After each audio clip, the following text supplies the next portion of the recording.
We have to assume that Russia is really probably not going to agree to a ceasefire outright. Lavrov has said from the beginning, no European troops in Ukraine. Who is he? Ukraine is a sovereign country.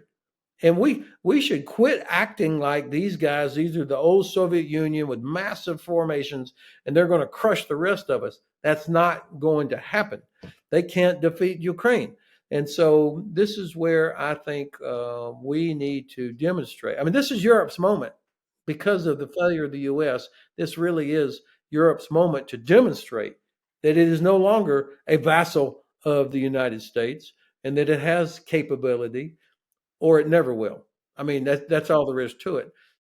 Hello and welcome to Frontline with me, Philip Ingram. Now, today we're talking to General Ben Hodges. Now, General Ben was an infantry officer, a military planner, and a former commanding general for US Army Europe, relinquishing command in 2017. And you've co-authored a few books on the future of warfare and defense in Europe, and you provide analysis in lots of different programs.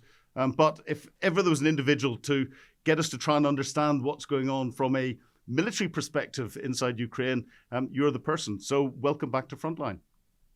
Phil, thank you very much for the privilege.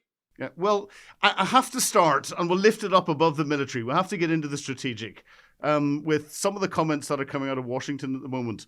We've just had this week POTUS say that Ukraine started the war. Why are his advisors not correcting him? Does he really believe that? What a great question. Of course, I was gobsmacked when I heard him say that myself, and it's very frustrating because it's clear that the White House, this administration, has taken the Russian side, and that they parrot Kremlin talking points better than Lavrov. I can't figure out exactly what this is about. I don't know that there's some deep psychological reason for it, and I don't believe that the president is a Russian asset, not an intentional asset as is sometimes described. I just think he has uh, doesn't appreciate or respect what's at stake with Ukraine, with its history, its geography, why this matters for Europe, frankly, why it matters for the United States. I hate to say this, I don't think he even cares. And and I think there's also probably some hangover from his first administration when he tried to bribe or blackmail, I should say, President Zelensky ahead of the reelection campaign against Joe Biden.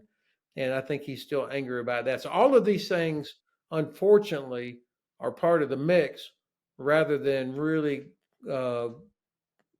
clear strategic thinking. But again, I'm a simple Brit and I don't quite understand US politics. I always thought international politics, dealing with different countries around the world, was the responsibility of the Secretary of State, Marcus Rubio. But we saw J.D. Vance taking the role of the attack dog in the infamous Oval Office meeting, and Marcus Rubio sat there silently on the sofa. And we're now seeing Witkoff, who's seems to be moving around the Middle East and is now gone into Moscow. And from what I can work out, is a real estate lawyer who plays golf with POTUS and has got some international experience, but isn't a diplomat in any way, shape, or form. How's all this coming together? Well, obviously, it's not.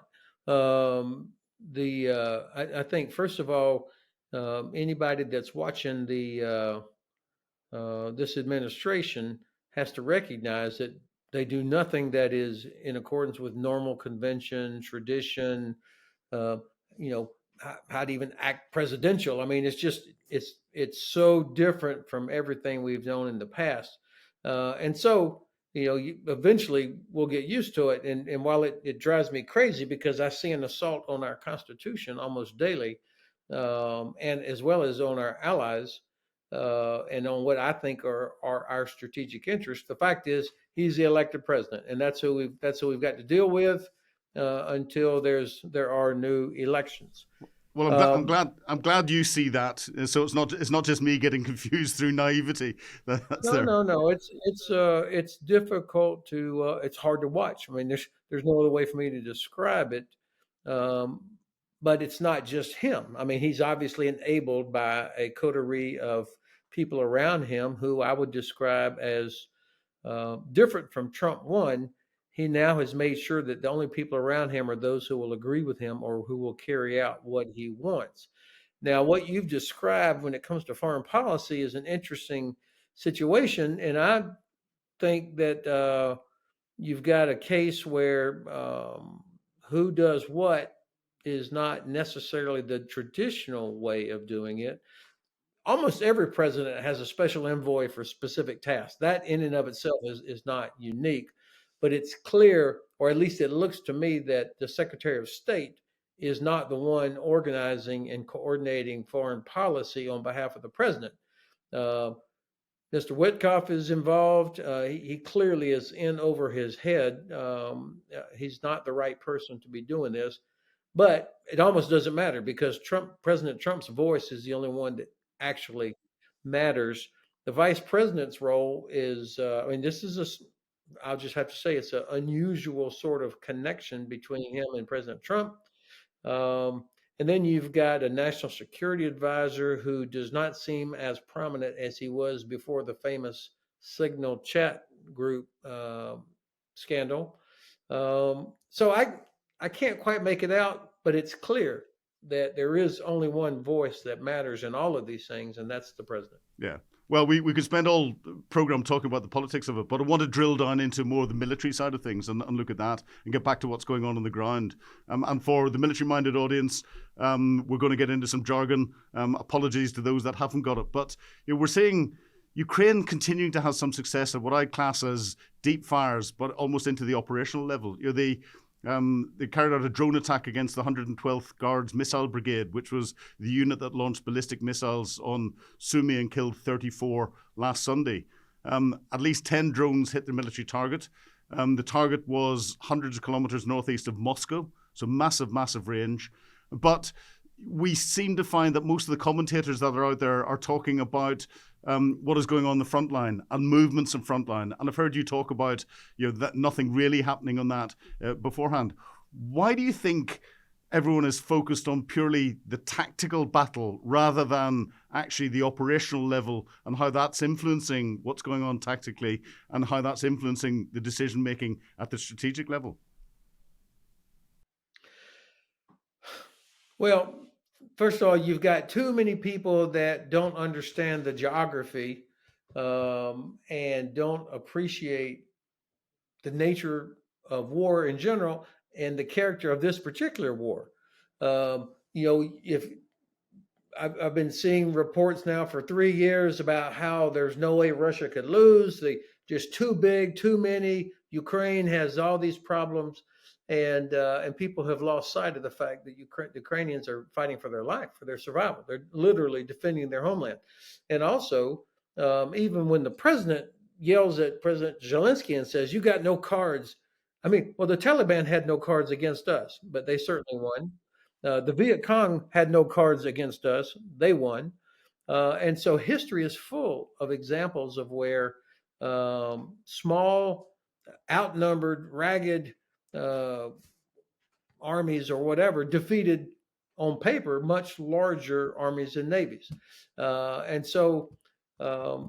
was thinking, I heard this today. Somebody said the last time that an empire tried to save the crown jewel of the empire was when France tried to hang on to Algeria. They killed 1 million Algerians, and the Algerians did not buckle.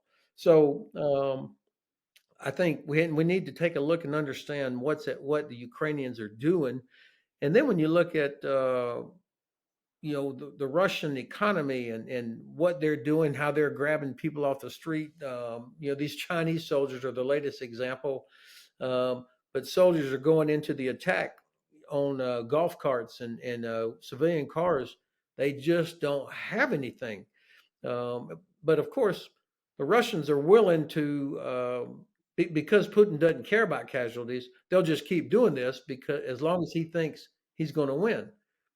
And his assessment that he's going to win is based on the belief that the United States will not help Ukraine and that Europe will not help Ukraine.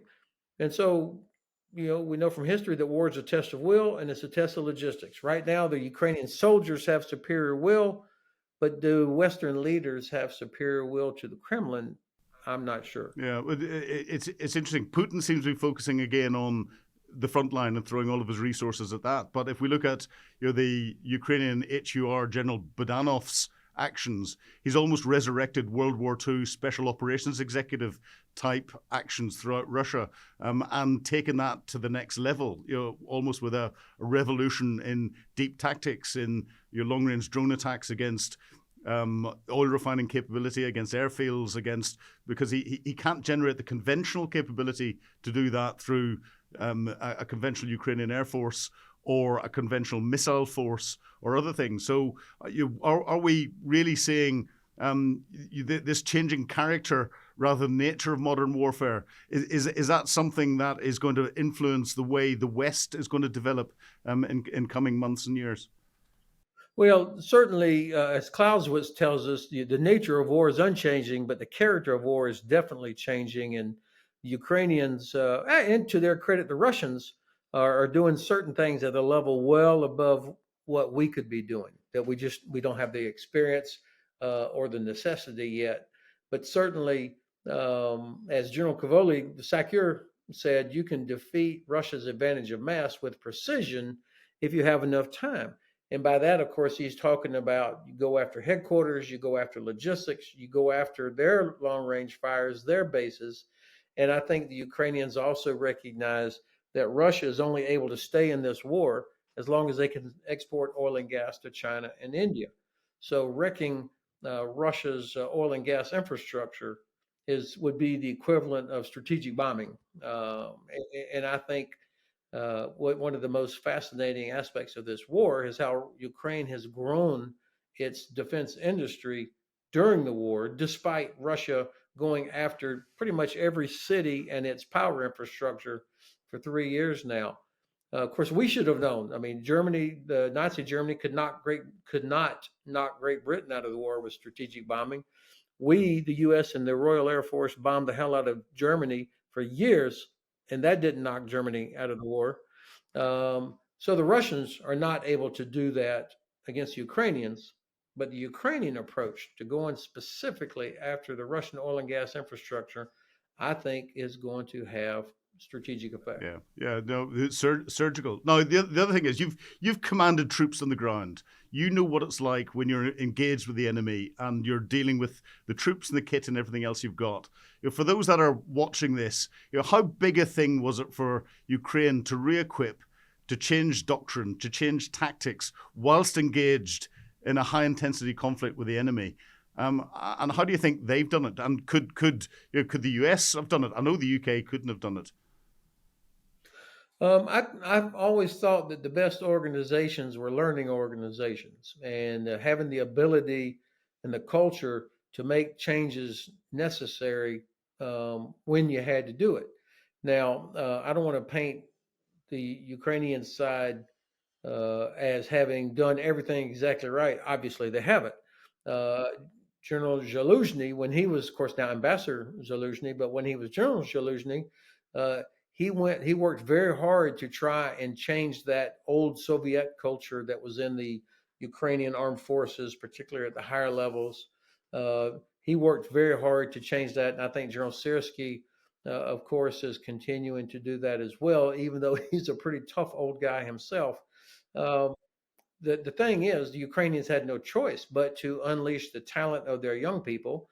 The vast majority of the army are people that joined within the last 3 years. So it's not like it's a big, huge, old professional force.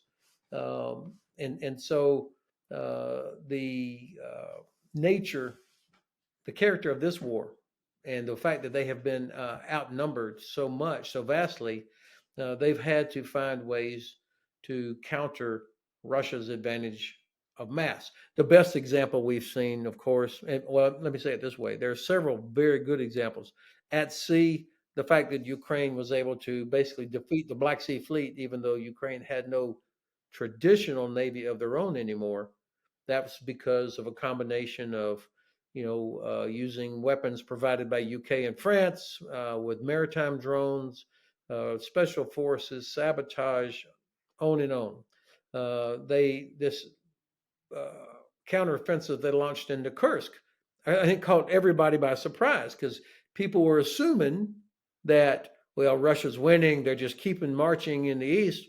But the Ukrainian general staff looked at the map and said, wait a minute, they barely moved in months and only at enormous casualties. So they were pretty sure they could accept risk in the east, although it would suck to be a young company commander out near between Pokrovsk and Avdiivka, in order to build up force to launch an operational strike into Kursk. And they were there for months. These are the kind of things that I think only creative, innovative leadership um, and a willingness to take risks can do. And Ukrainians have demonstrated they can do it. I would say that most British officers with whom I have ever served are absolutely capable of doing that, as would be most, but not all, American officers. Yeah, but a major feat for any military to be able to do. Now, I'm changing tactics Well, slightly. let me press on just one thing. You make a good point, and the way to do it, I believe, is you're either in combat where you get killed if you don't adapt, or you do it in your training centers. And that's always been the best place for the U.S. Army to change things, was out in the box, in the training area, where the dreaded Op 4 crushes you unless you do the things you're supposed to do. And then the schoolhouse, the academic side, will catch up with all that. But doing it either in combat or in your really most rigorous training centers, that's how you make those adaptations. Yeah. So politically at the moment, everyone's hoping that there's going to be some form of ceasefire. And the debate of the last few days as to whether there has been this ceasefire against critical infrastructure, which quite clearly the Russians have ignored, and ceasefire in the Black Sea, which I don't think there was continuing activity in the Black Sea, so we haven't really noticed that. But if we make an assumption, like all good planners like to do, that there is a path to ceasefire and a potential path to more permanent agreement, do you think my assumption's sound? Do you think Ukraine can continue the fight if the United States withdraws all support, as POTUS keeps threatening to do? Yeah, I absolutely believe it. First, just look at where we are now. The United States I don't think we've had another aid package approved since the Biden administration. So there's no new U.S. stuff coming in. And I don't anticipate that this administration is going to do anything different unless the president gets really, really angry and annoyed with Vladimir Putin, who's making him look foolish. And I think the president, that's the last thing he wants, is to be seen as a loser. And so, he's capable of hard left turns, hard right turns, or complete reversals. And so he may change his mind, but I don't see that happening right now. So even without U.S. help, Ukraine, and with the help of European countries, they've stopped Russia. Now, here's a couple of assumptions from my side. Number one, it's obvious that the Kremlin has zero interest in a real negotiated outcome where Ukraine survives as a sovereign nation, or even the idea of Ukraine as a sovereign nation survives. They have no interest in that. And as long as Vladimir Putin is alive, he's not going to go along with that unless he is forced to. So there's going to have to be something that will compel him to come to the table in a meaningful way. And that means he would have to recognize that Europe is really strongly united, and that the Europeans, include plus Canada, probably are committed to helping Ukraine actually, if not win, at least be in a much stronger position. And when you add together the economies and the populations and the military of all of Europe's countries, plus including Great Britain and Canada, it dwarfs Russia. I mean, I'm sick and tired of hearing this whining coming from European countries about, we can't do this without the U.S. Nonsense, nonsense. The only thing that's missing is some self confidence from our European allies. Now, so the other assumption is that Ukraine is not going to accept any outcome, regardless of what the U.S. and Russia may decide, Ukraine is not obligated to do any of that, nor is UK or any other country. So I think we have to look at this in three sort of phases. Phase one is where we are now. This is the preparation phase. And I have to give credit to President Stubb of Finland. I heard him use this framework at the Munich Security Conference, and it helped me appreciate things. The first phase is the preparation phase. That's all this stuff that's going on in Brussels, in London, in Paris, in Kyiv, in Riyadh, in the Oval Office. They're not all joined up, but they're all activities that are trying to get to a ceasefire and some kind of force that could compel Russia to comply with a ceasefire. The Ukrainians know that the Russians cannot be trusted at all. Zero. So they're not going to be willing to negotiate anything until they see that Russia will comply with a ceasefire that is enforced and backed up by European countries. So phase one is preparation.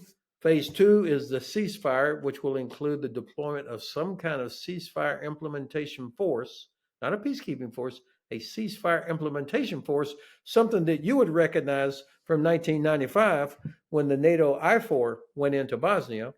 And then the third phase, those would be the actual negotiations about the long-term outcome, the sovereignty of Ukraine, whether or not sanctions are lifted on Russia, peace, security guarantees for Ukraine, those kind of things. That's months away. That's months away, assuming that UK and France and hopefully Germany and others will finally rediscover their strategic backbone and the political will necessary to put together a ceasefire implementation force that has unity of command, robust rules of engagement, and the capabilities required to deter Russia from violating a ceasefire.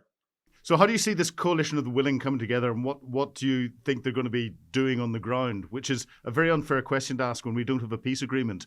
But to my mind, it ranges from just taking the training packages that we're giving to the Ukrainians in different countries and bringing that into Ukraine so that we've got a presence on the ground, through to some form of monitoring force that could be watching what's going on. But at the same time, we get, and I don't know whether you saw General Kellogg's plan, that seemed to split Ukraine up into different regions, where there was effectively a coalition of the willing region, there was a Ukrainian region, and then the whole of the east seemed to be shaded as something that the Russians would get control, and therefore it was almost seemed to be, and it may be misinterpreting what he was putting down, but seemed to be giving the Russians everything that they wanted without them having to fight for it.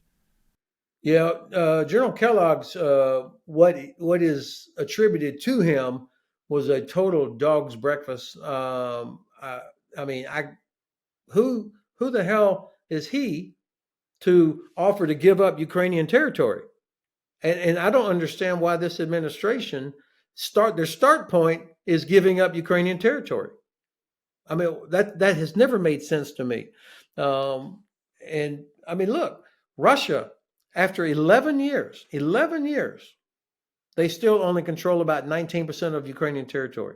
With every advantage, they still only control 19% of Ukrainian territory. The Great Black Sea Fleet has a really cool name. It is nowhere in sight. The Russian Air Force, with all of its technical advantages and numerical superiority, has failed the two most important tasks for any Air Force: air superiority and interdiction of the other side's lines of communication. They have not destroyed a single train or convoy bringing equipment and ammunition from Poland into Ukraine in 3 years. So I don't understand why the start point for the administration is Ukraine has to give up territory. For what? And so, to your very fair question, what would we want this ceasefire implementation force to do? First of all, we have to assume that Russia is really probably not going to agree to a ceasefire outright. Lavrov has said from the beginning, no European troops in Ukraine. Who is he? Ukraine is a sovereign country. And we should quit acting like these guys, these are the old Soviet Union with massive formations, and they're going to crush the rest of us. That's not going to happen. They can't defeat Ukraine. And so this is where I think we need to demonstrate. I mean, this is Europe's moment because of the failure of the U.S. This really is Europe's moment to demonstrate that it is no longer a vassal of the United States and that it has capability, or it never will. I mean, that's all there is to it. And so I think that we need a force that is capable of deterring Russia, and the Russians will test it immediately. But Captain Hodges there, I need to have the authority to shoot down any Russian drone that violates whatever the ceasefire is. Shoot it down immediately, not have to call back to Brussels or Paris or London or Berlin or wherever to ask permission, but immediately shoot it down. Those, by the way, were the rules of engagement that the NATO IFOR had. That immediately, a Serbian or Bosnian soldier could be, you could hit them immediately if they even looked like they were going to threaten a NATO soldier. Well, exactly, and it's getting those robust rules of engagement. It's all things that people don't discuss too much that's out there. But do you think a lot of this pressure then on Europe from POTUS is in recognition that there are three major conflicts around the world at different stages? We've got Europe, Russia, Ukraine. We've got the Middle East that seems to be falling apart even more. And we've got brewing conflict in Southeast Asia. And actually, he needs Europe to step up because we cannot, it's unfair of the world to ask the United States to take on all three simultaneously. And therefore, he's forcing the conditions to do that because European countries didn't wake up themselves whenever he was president first time round. Well, so thank you for saying that. This is the United States by itself does not have the capability or capacity to do it by itself, even if we wanted to, both from in terms of intelligence sharing, maritime sea power, air power, land power, special forces, all these things is just not enough. We can't do it alone. And so the United States has always depended on allies. This is not some new thing. And I think it is fair for the president of the United States to say, hey, guys, we're shifting our priorities over here, but we still have interests in Europe, and we need you to help protect not just our interests, but our collective interests. I think that's fair. Now, the fact is there are only about 80,000 U.S. personnel in Europe total. 80,000. That's Army, Navy, Air Force, Marine, assigned as well as rotational. I mean, that would not even fill up Wembley Stadium. So we're not talking about a huge number of our sailors, soldiers, airmen, and Marines. And not so much of that would necessarily be shifted to the Pacific because it doesn't have, those are not capabilities that would be needed there necessarily. But there's no doubt that for financial reasons, the U.S. presence in Europe is going to start to come down here in this year and next.